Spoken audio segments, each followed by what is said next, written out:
Foto destruida por el Palacio de Miraflores, que muestra a Nicolás Maduro posando con soldados. El sábado en El Pao, Estado Cojedes, Venezuela. Dice Leopoldo López que a su domicilio acudieron generales a expresarle alguna suerte de solidaridad. Debe ser cierto. Por lo pronto, Manuel Ricardo Christopher Figuera, el ex jefe del SEBIN, Servicio Bolivariano de Inteligencia, está escondido. López huyó de su casa, donde cumplía arresto domiciliario, gracias a la complicidad de algunos miembros del SEBIN. No es un tipo serio. Es muy difícil ser leal a Nicolás Maduro. Lo que mejor hace es bailar salsa con su esposa, Cilia Flores. Todo el mundo sabe que Maduro habla con los pajaritos, y padece de la dislexia que lo lleva a confundirse, y dirigirse a las miembros de su partido. Nadie ignora el episodio de los narcosobrinos o la desproporcionada corrupción de Maduro y su régimen. El chavismo se ha robado más de 300.000 millones de dólares. Basta con pasearse por Venezuela para advertir que se trata del país peor gobernado del mundo. Los apagones, la hiperinflación, la falta de comida y medicina, en una de las naciones más ricas del planeta. Solo se explica por una combinación entre la incompetencia absoluta y el latrocinio descarado de los recursos públicos. La lealtad y la obediencia se originan en el respeto o en el miedo, y a Maduro ni lo respetan ni lo temen. La comparten los jefes militares, los apparatchiks del régimen y el entorno que los sirve y rodea. Esa actitud no es solo de los opositores. Ellos lo convirtieron en heredero del comandante eterno y ellos lo mantienen en el poder. Por eso Maduro solo confía en los cubanos. Es lo mismo que le sucedió a Hugo Chávez en abril del 2002 cuando lo obligaron a renunciar al poder. Los militares más serviles estaban complotados. Fue a partir de ese episodio cuando Chávez se entregó de pies y manos a Fidel Castro.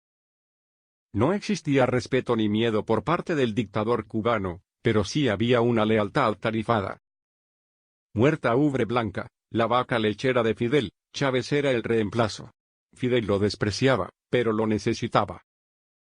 Mike Pompeo no miente del todo cuando asegura que Maduro estaba listo para partir rumbo a Cuba y los rusos se lo prohibieron.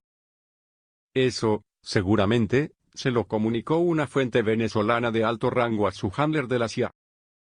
Era su mejor excusa para explicar la obediencia de los altos mandos de su país a un Maduro que no temen ni respetan.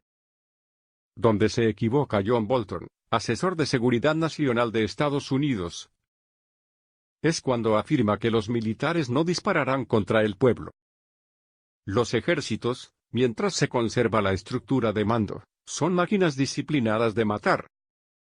Esto se vio en los carros blindados que deliberadamente aplastaron a unos manifestantes. Para eso los adiestran.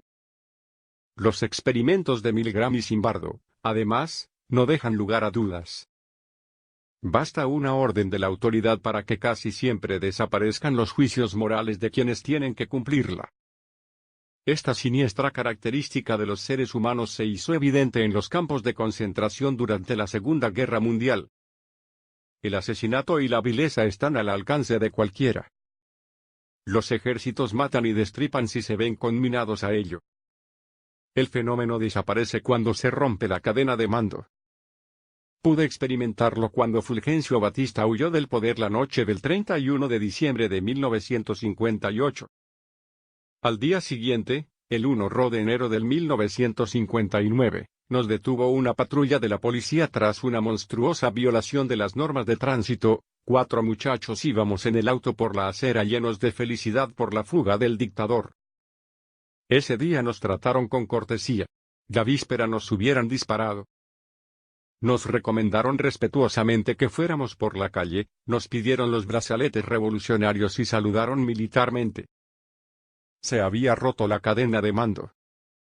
Tienen razón el presidente Juan Guaidó y Leopoldo López, su jefe político, cuando afirman que pronto habrá una nueva intentona militar, y otra, hasta que Maduro salga del poder, vivo o muerto.